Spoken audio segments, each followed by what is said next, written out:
अस्सलाम वालेकुम, नमस्कार दोस्तों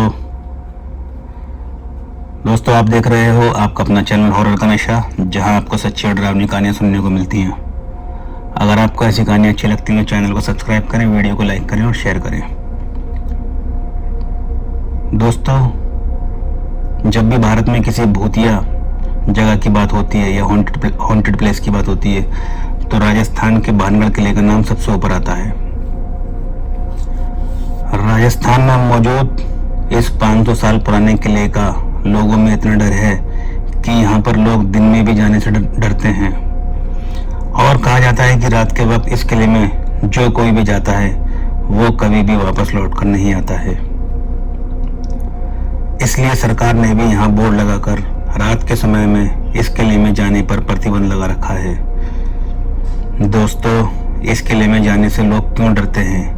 आखिर इसे भूतहा किला क्यों कहा जाता है? सबसे पहले हम लोग ये जान लेते हैं, आप में से बहुत से लोगों को शायद ये पता भी होगा, भानगढ़ का किला सन 1573 में बनवाया गया था। उस वक्त ये किला पूरी तरह से खुशहाल था। इस किले के अंदर और इसके चारों तरफ काफी लोग रहा करते थे, लेकिन फिर एक ऐसी अनहोनी हुई जिससे कि इस किले की खुशियां हमेशा हमेशा के लिए खत्म हो गई और एक वक्त में खुशहाल और समृद्ध नजर आने वाला ये किला अचानक से भूतहा किले में बदल गया। लोगों के दिलों में इस किले का ऐसा खौफ बैठ गया कि उन्होंने इसे छोड़ना शुरू कर दिया, जिसका नतीजा ये हुआ कि ये किला और इसके आसपास का इलाका पूरी तरह से वीरान हो गया और सैकड़ों सालों के बाद भी ये किला पूरी तरह से वीरान पड़ा हुआ है और अब दिखने में भी काफ़ी डरावना नज़र आता है। इसके बारे में वहाँ के लोगों का ये कहना है कि किले से लोगों के चिल्लाने, रोने और बुरी तरह से हुर्राने की आवाज़ें आती हैं और बहुत से लोगों का ये भी कहना है कि जो भी इस किले में रात को गया वो कभी वापस नहीं आया और इसी वजह से दिन में भी बहुत कम लोग ही इस किले में जाने की हिम्मत कर पाते हैं। अब बात यह आती है कि इस किले में ऐसा क्या हुआ था कि इसे भूतहा और श्रापित माना जाने लगा। असल में इस किले के हॉन्टेड होने के पीछे लोगों द्वारा कई अलग अलग कहानियां बताई जाती हैं, लेकिन उन सब कहानियों में सबसे ज़्यादा फेमस कहानी जिसमें लोगों का सबसे ज़्यादा विश्वास है वो कहानी है राजकुमारी रत्नावती की।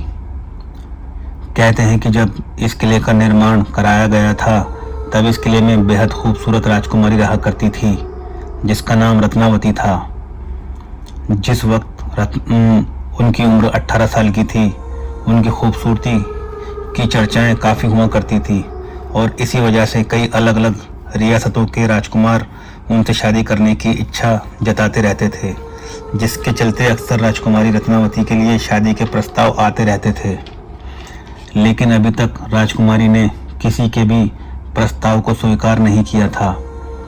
एक दिन राजकुमारी अपनी कुछ सहेलियों के साथ कुछ सामान लेने बाजार गई हुई थी और बाजार में वो एक इत्र की दुकान पर रुकी और वहाँ से अपने लिए इत्र खरीद लिया।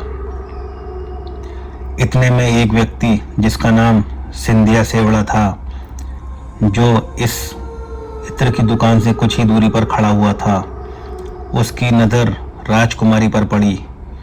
सिंधिया सेवड़ा उसी राज्य का रहने वाला था और काले जादू में माहिर था। राजकुमारी को देखते ही सिंधिया उन पर पूरी तरह से फिदा हो गया। वो राजकुमारी को घूरता रहा और वो राजकुमारी को हासिल करने के बारे में सोचने लगा, क्योंकि वो तंत्र मंत्र और काला जादू जानता था। इसलिए उसने राजकुमारी के द्वारा पसंद की गई इत्र की बोतलों में से एक बोतल चुपके से उठाई और उस बोतल पर कुछ मंत्र करके उस बोतल को वापस उसकी जगह पर रख दिया। वो अपने काले जादू से राजकुमारी को अपने वश में करना चाहता था। इत्र की शीशी को वापस रखते वक्त राजकुमारी देख भी नहीं पाई थी, तो सिंधिया को अपना काम बनता दिखने लगा था। अब राजकुमारी वो इत्र की शीशी लेकर वापस जाने लगी और सिंधिया सेवड़ा उन्हें छुप छुप कर वापस जाता हुआ देखता रहा। कुछ दूर चलने के बाद राजकुमारी की एक सहेली ने राजकुमारी से कहा कि इत्र की एक शीशी पर किसी अनजान व्यक्ति ने तंत्र मंत्र किया हुआ है। राजकुमारी की सहेली ने सिंधिया सेवड़ा को इत्र की शीशी पर काला जादू करते हुए देख लिया था, लेकिन डर की वजह से वो वहां पर कुछ बोल नहीं पाई थी। राजकुमारी को जैसे ही काले जादू की बात पता चली तो उन्होंने रास्ते में एक बड़े से पत्थर पे वो शीशी फेंक कर तोड़ दी। पत्थर पर गिरकर वो शीशी टूट गई और सारा इत्र उसी पत्थर पे बिखर गया, जिसकी वजह से इत्र पर किया हुआ वो काला जादू उस पत्थर पे आ गया। इसके बाद वो पत्थर लुढ़कते हुए सिंधिया सेवड़ा की तरफ बढ़ने लगा। दरअसल सिंधिया ने उस इत्र पर ऐसा जादू किया था कि जो भी उस इत्र को लगाएगा वो खुद ही उस तांत्रिक सिंधिया की तरफ खिंचा चला आएगा। क्योंकि वो इस पत्थर पर लग गया था, इसलिए वो पत्थर तेजी से उसकी तरफ बढ़ने लगा था और पत्थर ने लुढ़कते हुए उस तांत्रिक सिंधिया को कुचल दिया, जिससे उसकी मौत हो गई। लेकिन मरने से पहले सिंधिया ने श्राप दे दिया कि राजकुमारी समेत इस किले में रहने वाले सभी लोग एक दर्दनाक मौत मरेंगे और उनकी आत्माएं हमेशा के लिए इस किले में भटकती रहेंगी। इस घटना के कुछ वक्त बाद भानगढ़ और अजबगढ़ के बीच युद्ध शुरू हो गया था। अजबगढ़ की सेना काफ़ी शक्तिशाली थी, जिसके चलते ये सेना भानगढ़ के किले में घुस गई और किले में मौजूद हर एक आदमी, औरत और वहाँ के बच्चों को भी मौत के घाट उतार दिया, जिसमें राजकुमारी रत्नावती भी मारी गई। और कहा जाता है कि इस भयानक कत्लेआम की वजह से ही ये किला श्रापित हो गया था और इस किले में मारे गए लोगों की आत्माएं किले में ही भटकने लगी। दरअसल किले के आसपास रहने वाले लोगों को किले से अजीब अजीब आवाज़ें आती थीं और किले की तरफ जाने वाले लोगों के गायब होने की घटनाएं अक्सर लोगों को सुनने को मिलती रहती थी। और इन्हीं सभी गतिविधियों के चलते ही किले के आसपास के रहने वाले लोगों ने भी अपनी बस्तियां छोड़कर कहीं दूसरी जगह रहना शुरू कर दिया।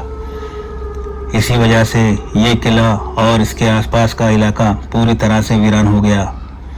इसके अलावा इस किले के बुता होने की एक कहानी ये भी है कि जिस वक्त ये किला बनाया जा रहा था, इस किले से कुछ दूरी पर बाबा बालकनाथ नाम के एक साधु रहते थे और बाबा को जब इस किले के बनने की खबर मिली तो उन्होंने राजा भगवान दास के पास ये संदेशा भिजवाया कि वो अपने किले को इतना ऊंचा न बनवाए कि उसकी परछाई मेरी कुटिया तक पहुंच जाए।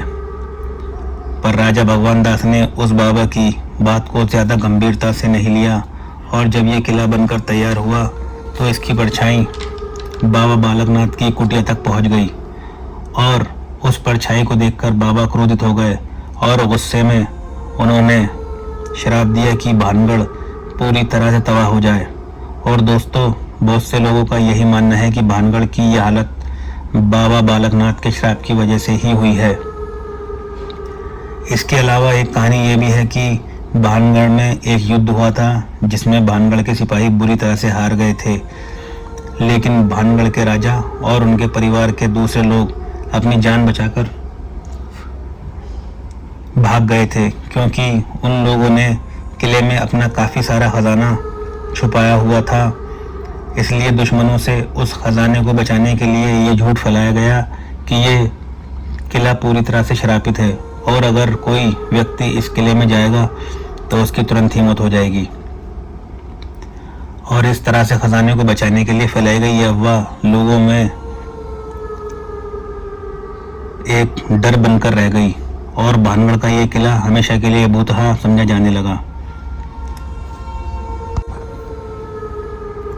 अब इनमें से कौन सी कहानी सच है, इस पर तो बहस कभी ख़त्म नहीं होगी। पर आप अगर गूगल पर भारत का मोस्ट हॉन्टेड प्लेस सर्च करेंगे तो भानगढ़ का किला सबसे ऊपर आता है। मैंने खुद सर्च करके भी देखा है। अब बात करते हैं 5 दोस्तों की। मुझे ये कहानी आकाश के छोटे भाई ने बताई थी। आकाश और उसके 3 दोस्त दिल्ली के ही रहने वाले थे और इनका एक दोस्त बंगाल का था। ये 5 दिल्ली के एक कॉलेज में पढ़ते थे। इन पांचों ने जयपुर घूमने का प्लान बनाया और गाड़ी लेकर चल दिए। मौज मस्ती करते हुए ये लोग 2 दिन तक जयपुर में रहे। इसके बाद इन्होंने रणथंभौर जाने का प्लान किया, टाइगर वगैरह देखने के लिए। रणथंभौर से जब ये वापस जयपुर आ रहे थे तब इन्हें रास्ते में एक बोर्ड दिखा जिस पर लिखा था भानगढ़ 27 किलोमीटर। अब भानगढ़ का नाम इन लोगों ने सुना हुआ था और ज़्यादातर लोगों को मालूम ही है कि वो हॉन्टेड प्लेस है। रात के करीब 11 बज रहे थे। इन लोगों ने गाड़ी भानगढ़ की तरफ घुमा ली। इन पांचों में से जो बंगाली लड़का था वो वहां जाने के लिए काफ़ी एक्साइटेड था। बाकी चारों तो थोड़ा मना कर भी रहे थे, आनाकानी कर रहे थे आगे बढ़ने पर यह बंगाली लड़का सबको मना लेता था। भानगढ़ की तरफ चलते हुए कुछ ही देर में गाड़ी खराब हो गई तो करीब आधा घंटा लगा उसे ठीक करने में। आकाश इन लोगों से लगातार जयपुर चलने को कह रहा था तो बाकी दोस्त उसे डरपोक कहकर चिढ़ा रहे थे, तो वो भी चुप हो गया कि चल यार जो होगा देखा जाएगा। भानगढ़ के किले से कुछ ही दूरी पर इन्हें एक बूढ़ा आदमी सफ़ेद कपड़ों में खड़ा दिखा, तो इन्होंने उस बूढ़े आदमी से किले का रास्ता पूछा। उस आदमी ने उन्हें वहां जाने से मना किया और कहा तुम लोग वापस लौट जाओ। लोग यहाँ दिन में भी आने से डरते हैं और तुम रात में चले आए। अभी करीब रात का 1 बज चुका था। ये किले के मेन दरवाजे पर पहुंच गए। वहाँ सिर्फ इनकी गाड़ी की रोशनी थी और बाकी सब अंधेरा था। ये लोग किले की तरफ आगे बढ़े तो वहाँ इन्हें 2 गार्ड दिखाई दिए जिन्होंने इन्हें अंदर जाने से रोक दिया और सुबह आने को कहा। आकाश ने फिर इन लोगों से कहा कि अब तो वापस चलो, पर बाकी दोस्त बोले कि इतने दूर आ ही गए हैं तो एक बार अंदर होकर ही जाएंगे और देखेंगे कि अंदर क्या है। बियर वगैरह पी रखी थी, नशे में कौन डरता है भूतों से। अब ये लोग गाड़ी को किले की बाउंड्री के आसपास घुमाते हैं तो इन्हें कई जगह वो बाउंड्री टूटी हुई दिखती है। ये पांचों उसी बाउंड्री से अंदर चले जाते हैं। वहाँ खौफनाक अंधेरा था। एक एक कदम बढ़ाते हुए इनका दिल कांप रहा था और ये लोग आगे नहीं जाना चाहते थे, पर वो बंगाली लड़का नशे में फुल फॉर्म में था। वो बोला हमारे यहाँ ऐसा बहुत कुछ होता रहता है, मैं किसी से नहीं डरता। वो आगे आगे चल रहा था। बाकी चारों उसके पीछे अपने अपने मोबाइल की लाइट जलाकर उसकी रोशनी में आगे बढ़ रहे थे। अब ये लोग एक जगह बैठकर कोल्ड ड्रिंक वगैरह पीते हैं, कुछ खाते हैं, तो ये बंगाली लड़का बाथरूम करने थोड़ा आगे चला जाता है। ये चारों उसे देख रहे थे। जहाँ वो खड़ा होकर बाथरूम कर रहा था उसी तरह से खड़े खड़े उसे करीब 10 मिनट हो गए थे। तो इन्होंने उसे आवाज़ दी पर वो इनकी आवाज़ सुन ही नहीं रहा था। ये चारों उसके पास जाते हैं तो ये बंगाली लड़का इनकी तरफ पीठ करके खड़ा हुआ था। ये पीछे से जैसे ही इसके कंधे पर हाथ रखकर चलने को कहते हैं, वो लड़का बहुत ज़ोर से चीखता है। उसकी आवाज़ बहुत भयानक थी और अपनी बंगाली भाषा में ही कुछ बहुत ज़ोर ज़ोर से बोले जा रहा था और उसकी आवाज़ में एक डर साफ नज़र आ रहा था। ये चारों बुरी तरह से डर जाते हैं और गाड़ी की तरफ भागते हैं और वो बंगाली लड़का भी इनके साथ साथ भागता है और ये सब गाड़ी में बैठकर वापस चल देते हैं। गाड़ी में बैठा वो बंगाली लड़का बहुत डरा हुआ था। वो गाड़ी के शीशे की तरफ इशारा करके बार बार बता रहा था कि कोई हमारे पीछे भाग रहा है। वो लड़का इनके बीच में घुसा जा रहा था। वो गाड़ी के दरवाजे की तरफ भी नहीं बैठना चाह रहा था और चेहरा नीचे झुका लिया था कि वो कुछ भी ना देख सके। बड़ी मुश्किल से इन लोगों की वो रात गुजरी। अगले दिन जब इन लोगों ने उस बंगाली लड़के से पूछा कि क्या हुआ, रात को तुझे क्या हुआ था, तो उसने बताया कि जब वो पेशाब कर रहा था तो कुछ दूरी पर एक पेड़ था। वो पेड़ अचानक झुकने लगा और उस पे से कोई उतरा और उसने मुझे पकड़ लिया था। मुझे इतनी कस के पकड़ रखा था कि मैं हिल भी नहीं पा रहा था। और दोस्तों, इनके पास जो बैग थे उनमें कुछ मिठाइयाँ थीं। वो मिठाई के डिब्बे अगले दिन इन्हें खाली मिले थे। इस हादसे से वो बंगाली लड़का इतना डर गया था कि 1-2 दिन बाद वो अपने घर वापस चला गया और फिर कभी वापस नहीं आया। न उसका कभी फ़ोन आया। मालूम नहीं आगे उसके साथ क्या हुआ। तो दोस्तों, ये थी आज की कहानी। अगर आपको अच्छी लगी हो तो चैनल को सब्सक्राइब करें, वीडियो को लाइक करें और शेयर करें। साथ ही साथ बेल आइकन भी दबा दें जिससे मेरी हर आने वाली वीडियो की नोटिफिकेशन आप तक पहुंच सके। मिलते हैं अगली वीडियो में। खुदा हाफिज़।